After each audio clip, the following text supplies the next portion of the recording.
Tonight, somewhere between 2:47 and 3:33 in the morning, your eyes are going to open. Your heart will be beating slightly faster than it should be. Your mind will go from completely asleep to wide awake in less than 10 seconds. You will lie there in the dark, look at the ceiling, and wonder for the 100th time why this keeps happening to you. This is not random.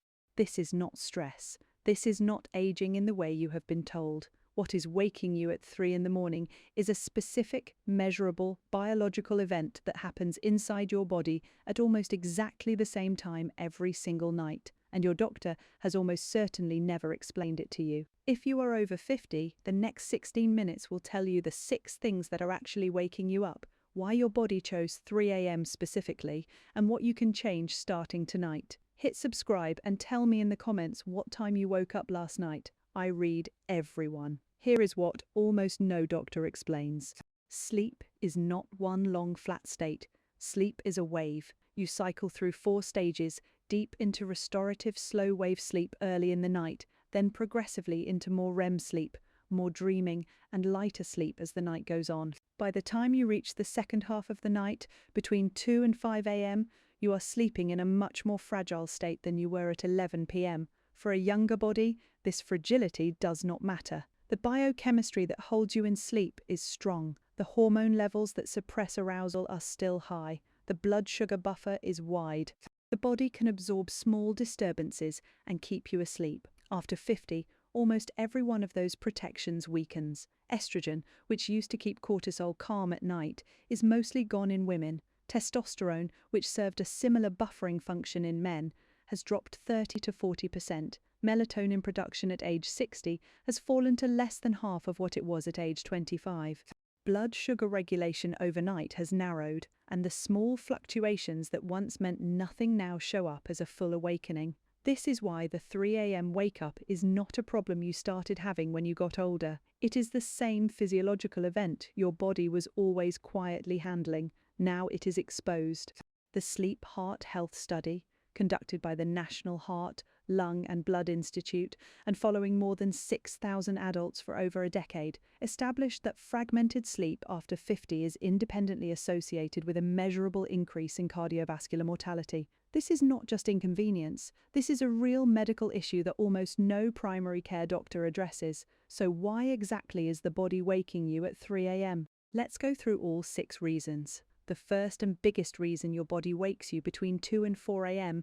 is something called the early morning cortisol surge. Cortisol is the body's master stress hormone. It also runs on a natural daily rhythm called the diurnal curve.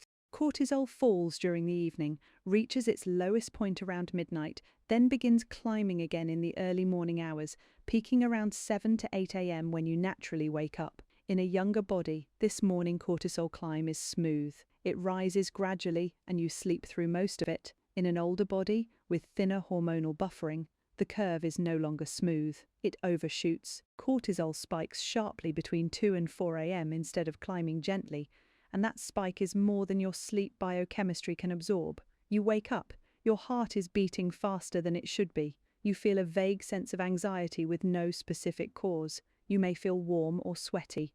This is not your mind. This is your adrenal glands dumping a small dose of cortisol into your bloodstream 4 hours too early. Harvard Health, the medical publishing arm of Harvard Medical School, has formally identified this exact mechanism as one of the primary reasons women after 55 and men after 60 report waking up in the second half of the night. Dr. Eve Van Korter, a sleep researcher at the University of Chicago, whose work on the relationship between cortisol and sleep architecture is some of the most cited in the field, has documented in dozens of published studies how cortisol overshoot in middle-aged and older adults disrupts the second half of the sleep cycle in a measurable, repeatable way.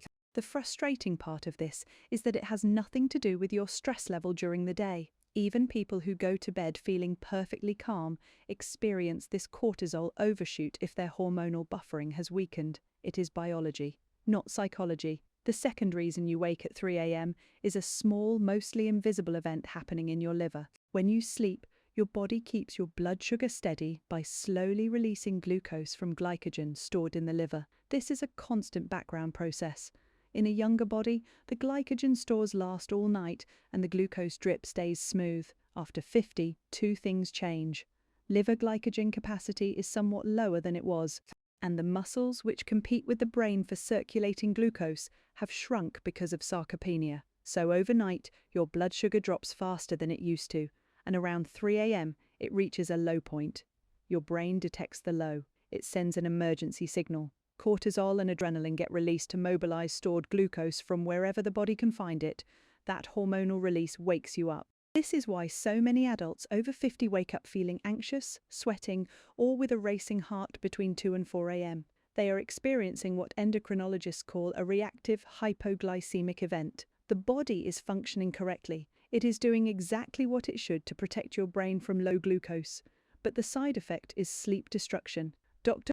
Stephanie Forbion, medical director of the Mayo Clinic Center for Women's Health and the North American Menopause Society, has written about this exact phenomenon in the context of menopausal women. The same mechanism affects men with insulin resistance, prediabetes, or simply normal age-related metabolic shifts. The fix is not what you might think. It is not eating before bed.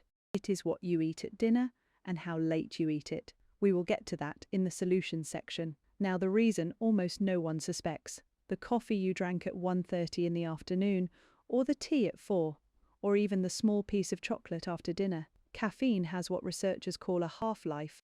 That is the time it takes for your body to clear half of the dose from your bloodstream. In a healthy young adult, caffeine half-life is approximately 5 hours. By age 60, it can extend to 9, 10, or even 12 hours depending on liver function and genetics. What this means in practical terms is that the cup of coffee you drank at 2 p.m. is still measurably active in your bloodstream at midnight. The afternoon tea is still circulating at 1 a.m.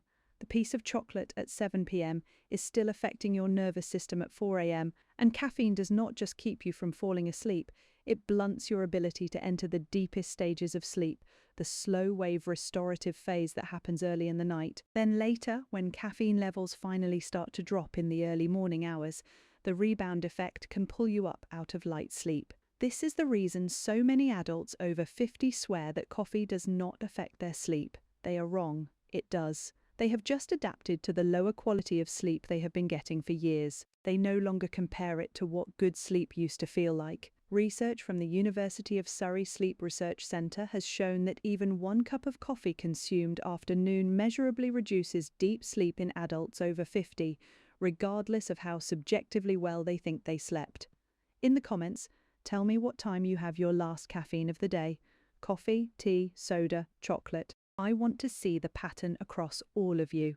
This is the reason your doctor almost certainly never mentioned, and it may be the most serious one on this list. Sleep apnea is a condition where your airway briefly closes during sleep, oxygen levels drop, and your brain wakes you up partially to restart breathing.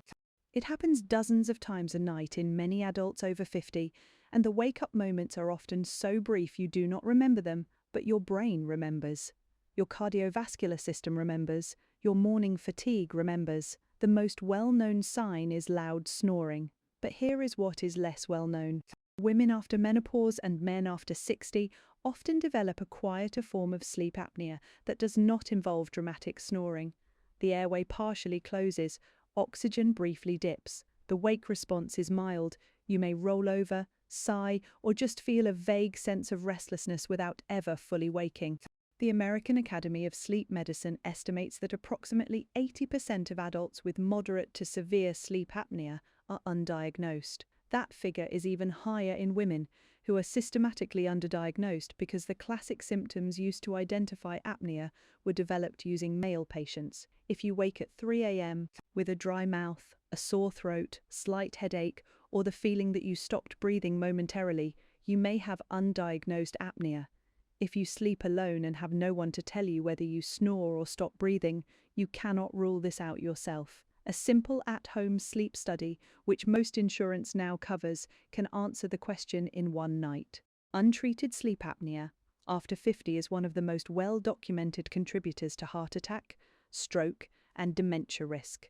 This is not the reason for a small minority of viewers. This is the reason for many of you watching this video right now. The fifth reason is what and when you ate at dinner. When you eat a meal, your digestive system enters active processing mode. Insulin rises. Blood flow shifts to your stomach and intestines. Body temperature increases slightly. All of these processes are incompatible with deep sleep. If you finish eating at 9 p.m. and try to fall asleep at 10 p.m., you are essentially asking your body to sleep deeply while it is still working through digestion. Your sleep architecture is shallower for the first 3 to 4 hours. Then, as digestion finally completes around 1 or 2 a.m., the rebound effects of insulin clearance and metabolic shift can pull you out of sleep. For adults over 50 who already have weaker hormonal buffering, this effect is amplified. A late, heavy or carbohydrate-rich dinner is one of the most common reasons for a 3 a.m. wake-up that gets blamed on stress or aging when the actual cause was at the dinner table. Researchers at the University of California, San Diego, led by Dr. Sachidananda Panda, have shown that finishing your last meal at least 3 hours before bedtime produces measurably better sleep architecture, fewer awakenings, and improved morning glucose levels in adults over 50. The simple rule is to give your body a 3-hour digestive window before sleep. If you go to bed at 10 p.m., your last food should be at 7 p.m. If you have to eat later, make it smaller and lighter, focused on protein rather than carbohydrates. The sixth reason is the one that progresses silently for decades and that nobody talks about. Melatonin is the hormone that signals your body that it is time to sleep. It is produced by a small gland in your brain called the pineal gland, and it is released in response to darkness in the evening, peaking between midnight and 3 a.m. Here is what almost no one explains. Melatonin production peaks at around age 10. It begins declining in your 20s. By age 40, you are producing about 60% of your childhood peak. By age 60, you are producing less than 30%. By age 70, in some adults, melatonin production is barely measurable. Lower melatonin means lower sleep depth, easier awakening, and less ability to fall back asleep once disturbed.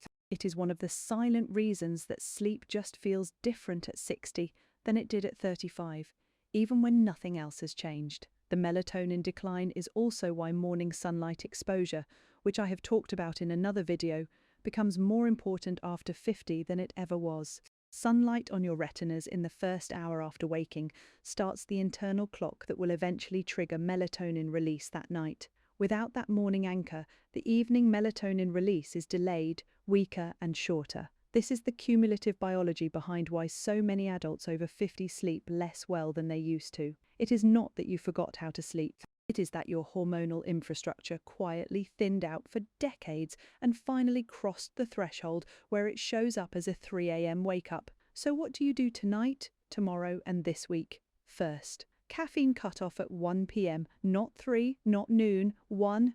Your caffeine clearance is slower than it used to be, and 1 p.m. is the latest time that gives most adults over 50 a chance of getting deep sleep. Second, last meal at least 3 hours before bed. Make dinner mostly protein and vegetables. Skip the late carbohydrates. If you must snack at night, choose protein, not sugar. Third, if you sleep alone and you wake with a dry mouth or feel you stopped breathing, get a sleep apnea test. At-home tests are widely available and most insurance covers them. This is the single most underdiagnosed condition in adults over 50.